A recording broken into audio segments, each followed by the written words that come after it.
guys, it's gonna be a really short video this week because I don't have much to say. I started with the smallest book, Innovation Prowess, by George S. Day. Leadership Strategies for Accelerating Growth. I was like, okay, cool. It's a business book. I did not even finish reading this book. There's a preface that talks about businesses and how to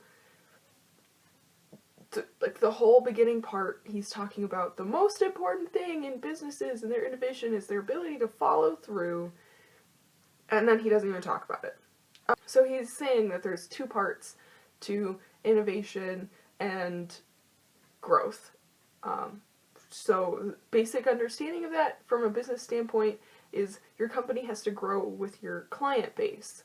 So, you know, in 1980, we had mostly stores, and there was nothing online.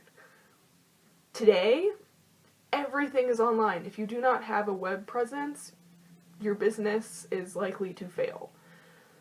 That's just how life goes right now. Pretty simple. He's saying that there's two parts to this. The first part is to understand where you have to go and getting there. Pretty simple. So one is just the planning stages, and the second is the fulfillment. And then he goes on to say, but I'm not going to talk about that. I'm just going to talk about how to figure out where you should be going. That was probably the part where I was like, I don't really want to read this book anymore. I don't want to keep going. It was published by Wharton Executive Essentials. It looks like they've only published 3 other books. Wharton Digital Press in Philadelphia. But it makes me feel like it's a publishing company specifically for business books, which is all fine and dandy. I did get this book from Goodreads First Reads program, so I like supporting up-and-coming publishers and up-and-coming authors, and I could not get through this book.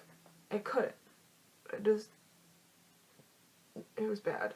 If I edited something and something like this got published, I would probably be fired. The reason I couldn't get through it, if I disagree with someone's opinion or the premise of their book, I'm still going to finish reading it. I could not finish this one because it did not make sense.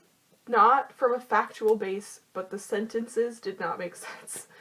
I could read each sentence and understand each sentence individually, but I couldn't connect it to the sentence right after it, or the paragraph, or get the meaning of the whole section. There was no, like, main idea. It was confusing and very hard to follow.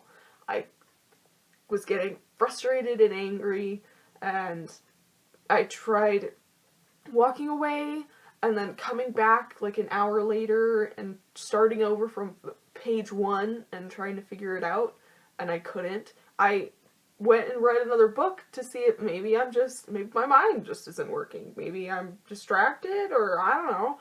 And I was perfectly fine reading other books.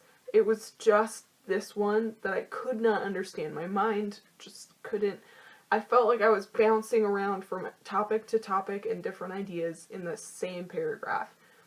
And I did not want to read it. It was physically difficult for me to follow what was happening. The organization was terrible. The idea is great because I totally agree with him. I feel like he definitely should have talked about the actualization process instead of the planning process. I can't, as far as being a book goes, it's not great. It really needs more development. Plus, he had I don't know how to explain it, inexperienced writing style. That's really the only way I can say it. His thesis was literally written out in bullet points instead of sentences. It just wasn't, it was very inexperienced is the best that I can put it. His writing style was very inexperienced. He hadn't developed himself, and he hadn't developed his idea very well before he started writing this book. So I would, if I was him, I'd go back to the drawing board and try and expand on my ideas. It's a really short book. It's like, it's 125 pages including index and notes. That's another thing. So his notes at the beginning, like he has footnotes, like the little 1 or 2 or whatever that goes next to the number, but they aren't footnotes, they're notes at the back of the book, which is totally fine. It's an acceptable way of doing things, but those notes are not actual notes, they're just sources. They're like really crappy in-text citations. I mean, that's totally fine. I mean, again, you can do that, but if you have then at the end, don't make it a notes section, make it a references section.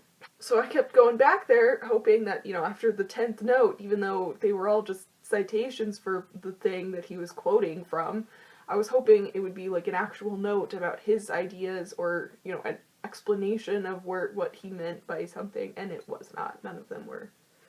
He also used transition words, and he would say, I'm going to talk about, it's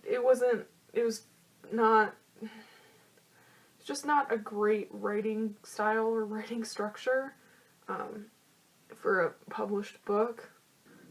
So, I don't recommend this book. If he changes it and updates it a little bit, then I would recommend it.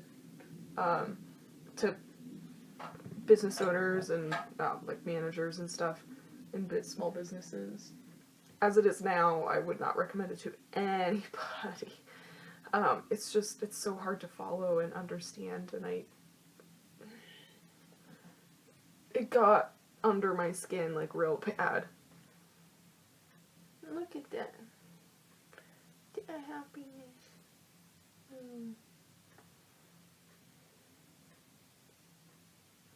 I love my cats. Alright, I will see you guys later.